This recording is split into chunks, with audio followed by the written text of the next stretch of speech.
Welcome to TMS 3715, Teaching Home Languages in FET.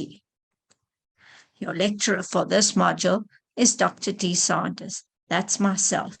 You're welcome to contact me on my email address, esandard@unisa.ac.za. Today, we're going to be discussing Learning Unit 3, Part 1, Teaching Home Languages in FET. This is found pages 47 to 83, tutorial letter 501.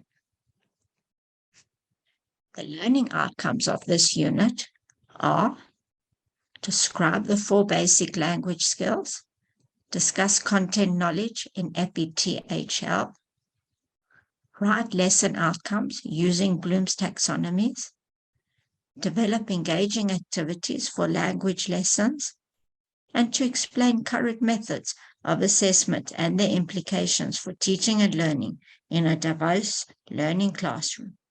Those are the outcomes for Learning Unit 3. We're going to be discussing the 4 basic language skills. There are 4 skills that we need for complete communication. These are called the 4 language skills.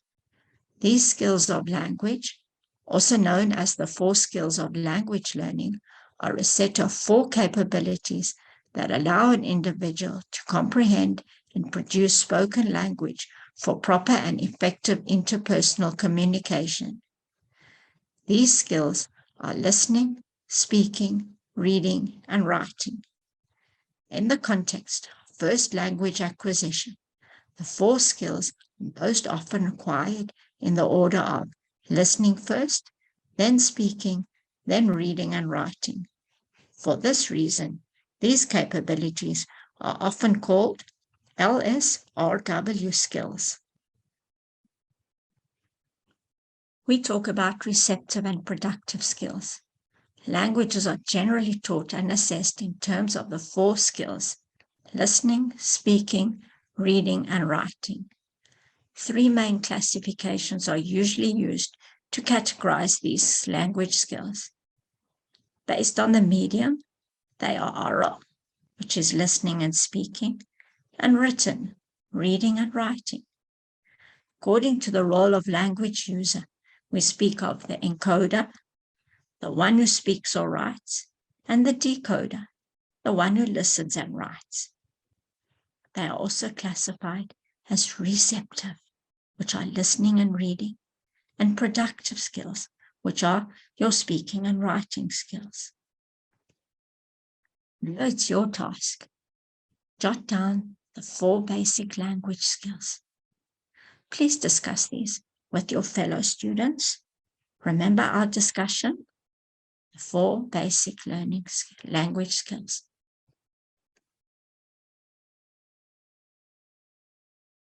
Receptive skills.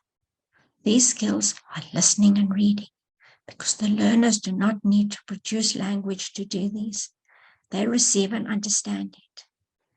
These skills, sometimes known as passive skills, they can be contrasted with the productive or active skills of speaking and writing. Productive skills, speaking and writing, because learners doing these need to produce language. They are also known as active skills. Please take a look at the figure below.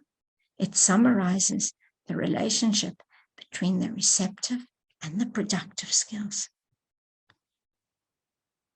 Receptive, spoken, listening; productive, spoken, speaking. Receptive, written, are reading, and productive written skills are writing. Now it's your second task. Please explain the difference between receptive and productive skills. Remember what we've discussed? Jot them down and let's share with our fellow students. Cultural awareness. Our discussion now focuses on the importance of being culturally aware. Language involves not only knowledge of grammar, phonology, and lexis, but also certain features and characteristics of the culture.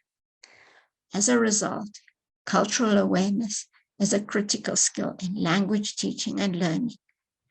Cultural sensitivity refers to being aware that cultural differences and similarities between people exist without assigning them a value. It also has to do with identifying ways in which culture shapes beliefs, practices, and values.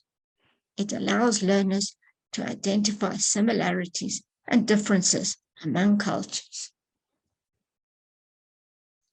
Culture is a socially transmitted worldview learned and shared by a group. It influences their values, beliefs, customs, and behaviors, and is reflected in their language, material, culture, food, as well as social institutions. Language in general is linked to social and cultural values. Language is a social and cultural phenomenon. Every culture has its own cultural norms for conversation, and these norms differ from one culture to another. Some of the norms can be completely different and conflict with other cultures' norms. Communication problems may arise among speakers who do not know or share the norms of another culture. To resolve the communication difficulties when learning a language, learners need to learn the target culture within the curriculum, and the teacher should be sensitive to learners' fragility so as not to cause them to lose their drive. The figure below shows how culture connects to all levels of language use and structure.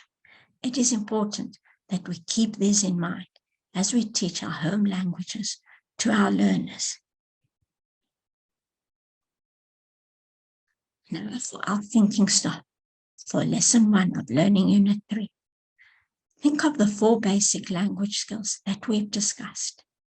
Besides classifying them as receptive and productive skills, what other ways could we classify them? And how would you teach them in your home language classroom? Remember the importance of our discussion of cultural awareness.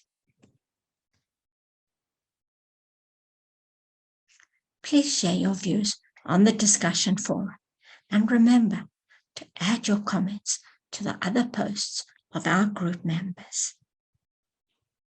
Super job. Well done. You've completed the first part of Learning Unit 3, Teaching Home Languages in FET. Thank you for joining this tutorial. I look forward to seeing you in our follow-up tutorials. Thank you.